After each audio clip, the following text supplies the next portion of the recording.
Hello, okay. Napakarami po nangyari ngayong araw na to dahil bumabagyo at dapat 9:15 yung flight ko. Pero pinakiramdaman ko din kasi kanina medyo grabe yung ulan tapos bumabaha pa kasi pero hindi nakakancel yung flight. So what I did is nag-email ako sa mga hotels pero if pwede, if pwede mag-rebook ng hotel stay dates. Pero, I mean, hindi mo sila sa hindi pumayag. Pero, kailangan nila nung confirmation na na-cancel yung flight. But then again, pagkagising ko, kasi tinulog ko muna siya saglit, expecting na makakancel yung flight. Hindi na-cancel. Tapos yun, ando na yung aeroplano sa Boracay. So, sabi ko, okay. Tapos, tatlong hotels kasi yun. Kaya sobrang sayang kung hindi ko talaga mapuntahan. Tuloy naman yung mga flights today. Some, at least. So, nagbakasakali pa rin ako kasi kaysa gagastos ako ng panibagong and magre-reschedule ako tapos may iba na naman akong magugulo akong mga ganap. So, ayun, nagbook ako ulit ng flight for 3:15 dahil cancel yung ibang classes and everything. Sobrang luwag sa EDSA kaya ang bilis ng biyahe ko. 30 minutes lang papuntang airport. Tapos yun, umabot naman ako. Sobrang bilis din self-check-in kasi wala naman akong check-in baggage. Kaya andito ako ngayon nagkakape. Hindi na ako nakapag-ayos. Hindi ako nakapag-ano. Sinuot ko lang to. Ang lahat ng ito. Yan.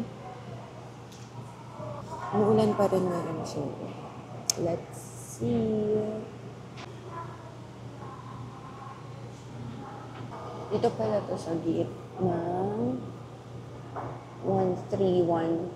Ay, oo, 131 to 134. Dito siya sa baba. Kung concerned kayo na parang ayaw niyo pa bumaba, dahil walang mga food stalls dito. Meron naman, may Krispy Kreme, merong may Army Navy, may Krispy Kreme, may cafe something pa.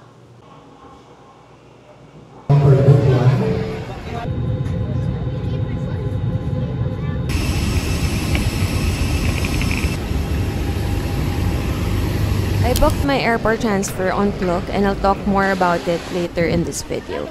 But yes, kung gusto niyo malaman na agad yung buong process and everything, I have a reel specifically for that. I'll put the link in the caption for easier reference. Yes, dahil bagat season nga and medyo masama ang panahon, sa Tabon Port kami manggagaling going to the island. So dito din kami hinatid ng shuttle from the airport.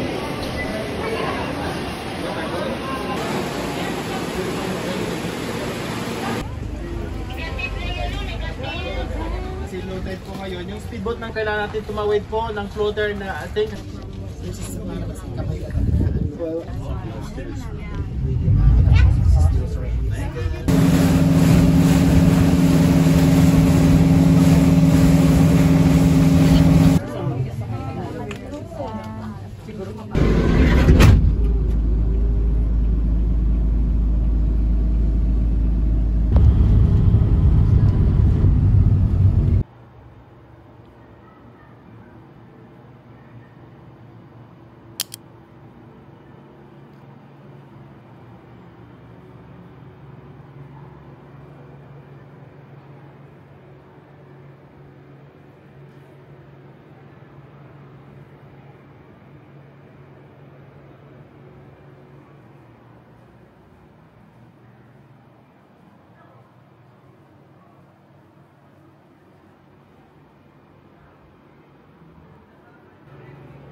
Welcome drink.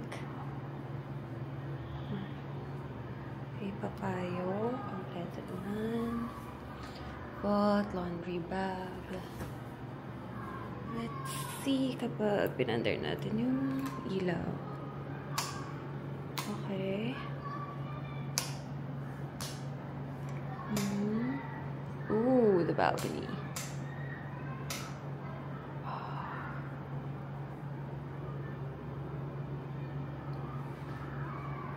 Period.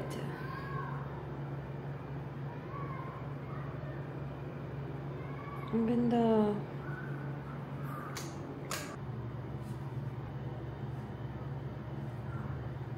Okay, hello! I am back, finally. Nakaligo na po tayo. So, ano oras ba ako nakapag-check-in? Mga around 6 p.m. dito sa Ondos, Boracay. Beachfront hotel siya. Tapos pagpasok ko, ang ganda. So, nabook ko to on Klook. I also got an airport transfer ticket on Klook. Southwest yung partner na binook ko. Tapos, ayun, diretso kasi siya sa hotel. So, from airport to hotel, ang atake niya. And then, wala na kasing premium dun sa Klook app. So, ang ginawa ko ay, pagdating ko dun, nag-check ako if pwede ko siya mapa-upgrade to premium. Kasi yung standard or budget, para daw yun sa public. So, ang kaibahan naman nun ay maghihintay pa siya ng mapuno yung boat bago siya umalis. Yung premium, speedboat siya. Tapos, kung sino yung mga nakapag-book for that specific schedule, diretso na yan. Alis na. Sa ibang port, yung transfers. Today, dahil nga maulan. So, nasa other side siya. So, smooth din yung naging ride papunta dito sa island. So, buti na lang din nagtuloy ako. Kasi kundi, yun nga yung concern ko na masasayang yung mga bookings for the hotels. Kasi nga hindi na-cancel yung flight. Papakita ko na lang sa inyo yung itsura niyan. O diba? Ang ganda. Yan. So dito siya, dito yung work area ko, yung Ondos. Yan, meron siyang mga paspa and everything. Beachfront siya. So sana tomorrow, pag maaraw-araw, ng morning especially, sana makalabas ako dun. This room is nasa second floor. Tapos may balcony dun siya. Teka lang, try natin lumabas para mapakita ko sa inyo. So yun nga, 6K siya per night. Period. Yun pala yun kanina. Meron silang pa Filipino Delights. Wow, ang bango. Mamaya kapainin ko yun. Anyway, so punta na tayo sa... So, ito siya. Di ba may balcony ka nga? Tapos, teka lang. Paano ba ito? Oh, di ba? Power.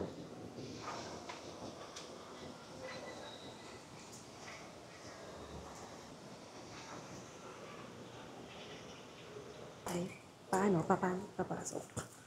Aray ko. Yun ang atake. So, kung mapapansin nyo yun, dun sa lower floor, dun sa ground floor, meron silang direct access dun sa pool. So, ang cute. Pero mas mahal yun, syempre. Mas mahal yun. A bit cheaper dito sa second floor. Okay pa rin naman. So, feeling ko kung barkada, mas okay na dun kayo sa baba. Para may atake kayong pa swimming pool. Ganon. Sisipon na ako. Okay, anong oras na ba? Nag-charge lang ako ng phone. So, ang mangyayari ay, pupunta lang ako ng tindahan. Punta akong Budget Mart. Bibili lang ako ng gamit-gamit ng konti. Tapos, hanap na ako ng kakainan for tonight. Yeah. Ngayon, medyo mahangin lang yun paglabas kanina. Pero, sana tomorrow, okay na. Yun yung mga binuko ko sa Klook. First ay yung hotel, this booking, accommodation. Tapos, yung airport transfer. First time ko yung ginawa.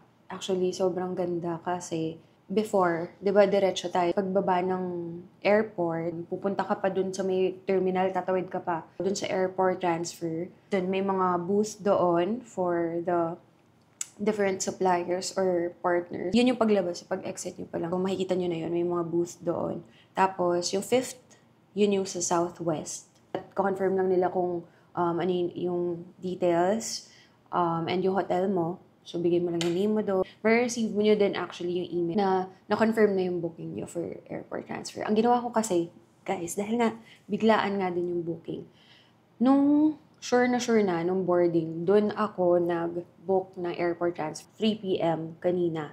Kasi may bus pa tinransfer pa kami. Dahil nga umuulan, tinransfer pa kami papunta dun sa mismong plane. So habang nandoon, nakatayo. Yun, nag-book ako ng airport transfer doon. Tapos, dapat lang 3 hours before your arrival para ma-confirm talaga nila and ma-secure your slot. May shuttle. So may van going to port. Yeah. Tapos pagdating nyo sa may port, wait muna kayo doon. I-lead na lang kayo ng mga Southwest staff. Tapos, wait lang kayo doon. Confirm, may bibigay sila sa inyo na parang maliit na laminated thing. Tapos, yun nga yung magsaserve na boarding pass. Tapos, kailangan nyo lang yun ibigay sa kanila pag pasakay na kayo ng boat. Yun. So, may mga porters din doon. Tatanungin nila kayo. Before kayo makasakay ng boat, meron pang medyo mahabang mga 100 meters. Gano'n. Yung floating kineme. Kasi low tide. So, tatanungin naman nila kayo kung G kayo pa-assist. So, may rates lang sila na ipaprovide. Ikaw na bahala kung gusto mo. Ako, ginawa ko, hinila ko na lang yung maleta. Sa boat, syempre, medyo makitid na yun papasok dun sa ano. Dun na ako nagkailangan ng pa-assist kasi medyo malaki yung aking personal bag. Kasi yun dun yung laptop. Ganyan. Daming gamit. Yun.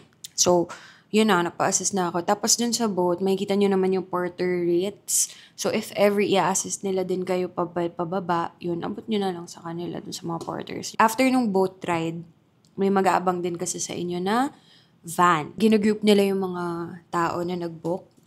Depende kung saan yung ruta, kung sino yung mga magkakatabi na hotel. So, luckily, ang Ondos ay ang first stop para dun sa van namin. So, ako yung unang-unang nahatid. Yun. So, ang atake ng airport transfer ay from airport to your hotel mismo. Sa Klook, meron din naman kayo options kung gusto nyo round trip or one way lang. Binook ko kasi ay one way lang kasi, yun nga, we'll never know. Hindi ko muna binook yung pabalik na airport transfer kasi baka mag-change pa ang oras. So, yun lang. I think that's it. Nalabas na po ako. Napupunta na ako ng store and hanap ng kakainan. Pero umuulan, so I don't know. Actually, may payong sila dito. 2.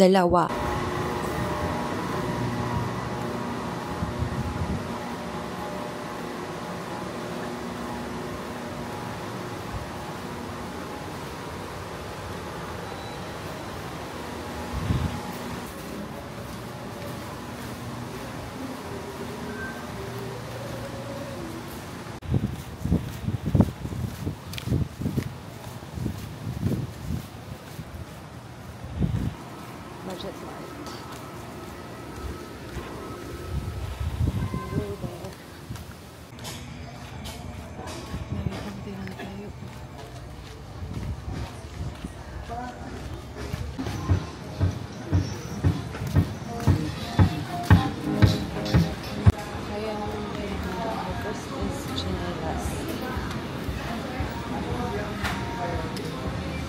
Sige, mamaya pa.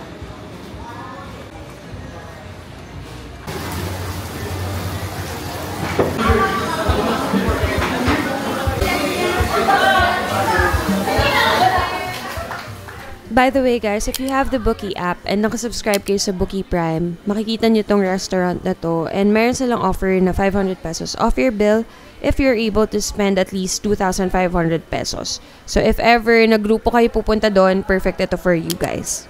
Also, if hindi pa kayo nakasubscribe sa Bookie Prime, you can use my promo code RJEBCD for your monthly or annual subscription para magkaroon kayo ng 35% off.